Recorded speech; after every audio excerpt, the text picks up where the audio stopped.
Sebelum cahaya Islam menerangi dunia, Mekah adalah kota yang tenggelam dalam kegelapan.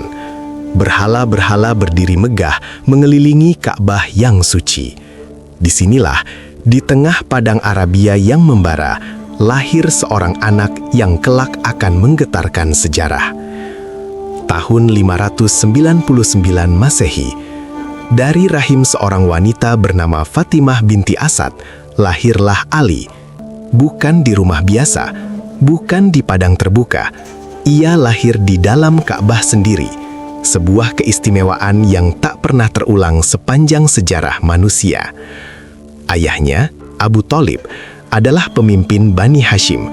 Ayla takaf ya bini? Akaf man mata ya abi, al-hakikat la takaf minha. Paman dari seorang lelaki yang namanya belum dikenal dunia, Muhammad. Darah bangsawan mengalir dalam diri Ali, tapi takdir menyiapkan sesuatu yang jauh lebih besar dari sekadar kebangsawanan. Sejak kecil, Ali tumbuh bukan sebagai anak biasa. Matanya selalu menyala, penuh pertanyaan, penuh keberanian. Dan di rumah sepupunya Muhammad, ia menemukan jawabannya. Muhammad bin Abdullah bukan orang sembarangan di Mekah. Bahkan sebelum kenabiannya, ia dikenal sebagai Al-Amin, yang terpercaya. Dan di rumah inilah, Ali tumbuh dalam pelukan akhlak yang mulia. Ali menyerap segalanya. Cara Muhammad berbicara, tenang, penuh makna. Cara ia memperlakukan yang lemah. Cara ia berdiri di hadapan yang kuat. Malam hari, lampu minyak menyala redup. Keduanya duduk berhadapan di atas tikar. Ali, apa yang kamu lihat ketika menatap langit malam ini? Seseorang yang sangat besar menciptakannya, sepupu. Tidak mungkin ini terjadi sendiri. Muhammad tersenyum hangat. Matanya berbinar melihat fitrah yang bersih dalam diri bocah itu. Di sudut-sudut rumah sederhana itu, dalam percakapan malam yang tenang, karakter Ali perlahan dibentuk.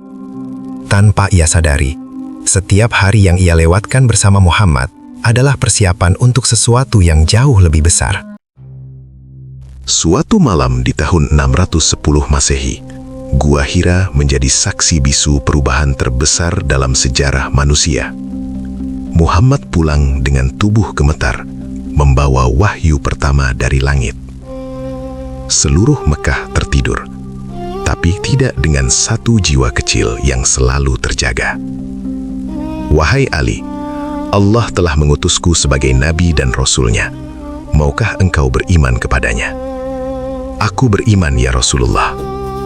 Malam itu, tanpa ragu, tanpa takut, Ali bersujud.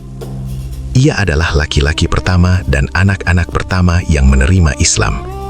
Dan langit mencatat, malam itu, sejarah berubah selamanya. Islam masih muda, masih rapuh. Kaum muslimin baru, budak yang disiksa, saudagar yang diasingkan, keluarga yang ditekan.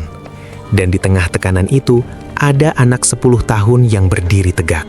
Kaum Quraisy mulai menarget pengikut Muhammad satu persatu. Ancaman dan kekerasan menjadi alat mereka.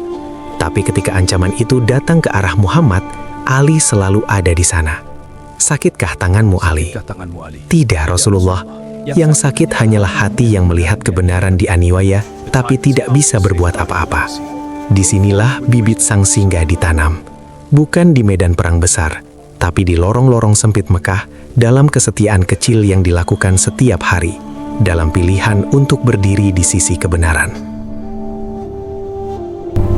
Tahun 622 Masehi, konspirasi terbesar dalam sejarah Mekah sedang dijalankan.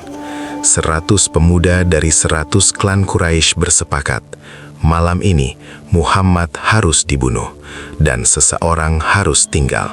Seseorang harus berbaring di tempat tidur Nabi, menjadi umpan bagi puluhan pedang. Ali, malam ini aku harus pergi. Maukah engkau tidur di tempat tidurku? Dan mengembalikan titipan-titipan penduduk Mekah kepadanya esok hari.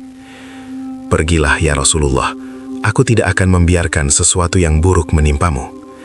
Malam itu, Ali berbaring menggantikan Nabi, menyelimuti dirinya dengan selimut hijau milik Muhammad, menunggu kematian dengan hati yang tidak bergetar, karena ia tahu ada sesuatu yang lebih berharga dari nyawa, yaitu kesetiaan yang tak tergoyahkan kepada kebenaran.